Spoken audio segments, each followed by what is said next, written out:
Former President Trump is back in a Manhattan courtroom, this time face-to-face with his former personal attorney and fixer, Michael Cohen. It is the first time the two have been in the same room together in 5 years.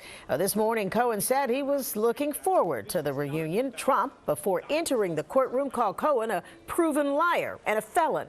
Eyewitness News reporter NJ Burkett live outside that courthouse in Lower Manhattan. NJ?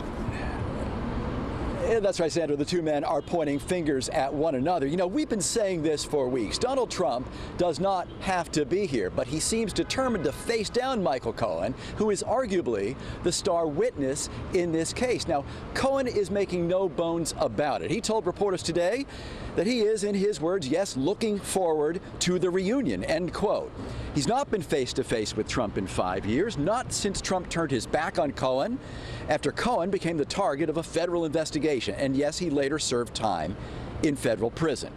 Prosecutors believe, though, that Cohen holds the keys to the kingdom and will testify that Trump routinely lied about his assets and his net worth to impress Forbes magazine, and lying to banks and insurance companies to make deals and to get big loans. Well, Trump insists it is Cohen who is lying.